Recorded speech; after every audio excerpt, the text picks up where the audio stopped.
pangmanitismo hanggang ilantad ng kasaysayan ng tunay na pinsala. Ngayon, inuulit ang parehong padron. Ang mga karapatan ay ginagawang maaaring ipagpalit, ang linaw ay pinapalitan ng pagdududa, at ang pag-atras ay tinatawag na karunungan kapag ang paghina raw ho ng soberenya ay ginagawang normal na tinatawag na realismo, ay hindi ito simpleng pagkakamali. Ito raw ho ay nagiging malino na pagtalikod sa interes ng bayan ayon sa epekto at bunga nito. At sa batas, malinaw ang katotohanan. Nakaugat ang karapatan ng Pilipinas daw ho sa United Nations Convention on the Law of the Throne noong 2016 na bumura sa malawak at kathang-isip na pagangkin ng China. At kapag pinag-uusapan daw ho lamang ang pagsuko ng teritoryo, kusa nang binabawasan ng bansa ang sariling depensa at pinapalakas ang panig ng umaagaw. Ito ang anyo ng pagkatao na walang putok ng baril. Babala ni Gutierrez na una ang pagsuko ng argumento bago ang mismong laban. At sinasabi pa niya hindi hinihingi na itatag ang exclusive economic zone ng Pilipinas at sa ilalim ng UNCLOS, ang mga karapatang pandagat ay likas na nagmumula raw ho sa mga archipelagic baseline.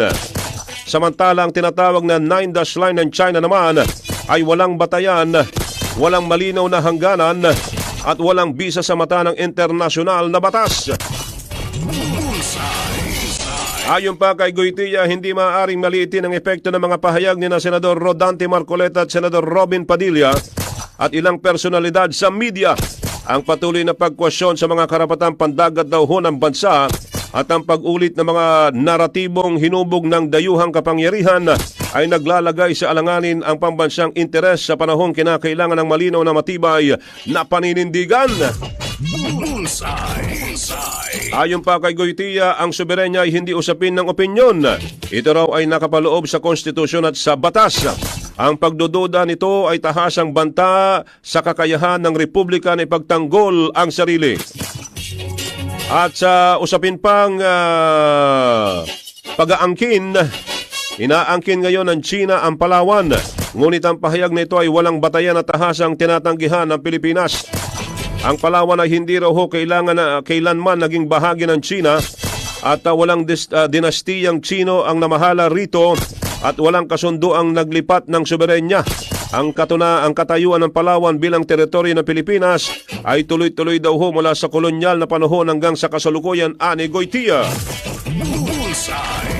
Mapanganib ang pagtatangkang ituring na provokasyon ng pagpapatupad ng batas ng Pilipinas sa sariling teritoryo. Ang pagtatanggol sa illegal o sa legal na atin ay obligasyon. Ang paniniraw daw ho mga katropa ay paninira daw ho ay ng mga opisyal ng China sa Philippine Coast Guard. Kabilang ang malinaw at makatotohanan ng mga briefing ni Commodore J. Tariela ay bahagi ng isang organisadong kampanya ng disinformasyon. Ayon pa kay Goytilla, walang alitang legal ukol sa Palawan.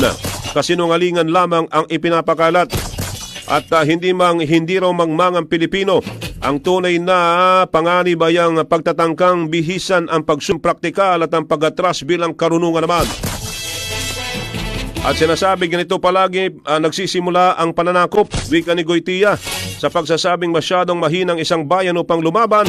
Ngunit paulit-ulit daw ho ang pinapatunayan ng kasaysayan na mali ang ganitong paniniwalang tuwing pinipili ng mga Pilipino ang tapang kaysa takot.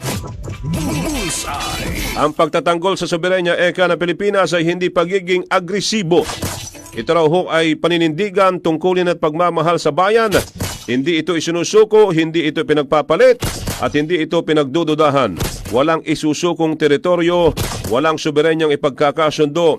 Ang Pilipinas ay naninindigan. Maraming salamat, Dr. Jose Antonio Goytilla, ang Chairman Emeritus ng Alyansa ng Bantay sa Kapayapaan at Demokrasya, People's Alliance for Democracy and Reforms, Liga Independencia Pilipinas, at ng Filipinos Do Not Yield Movement, at siya rin po ay may hawak na Juris Doctor at Doctor of Philosophy. Ngayon din ang mga advanced degree na MNSA, MPA at MBA, at bukod pa sa iba. Alright, sana po may kahit pa paano na-educate po tayo sa mga usapin pong ito mga katropa na naririnig po natin. Maraming salamat Tita Malo Dolohan Cafino. Sabi niya, good morning din Sir Joel, radio lang din ako.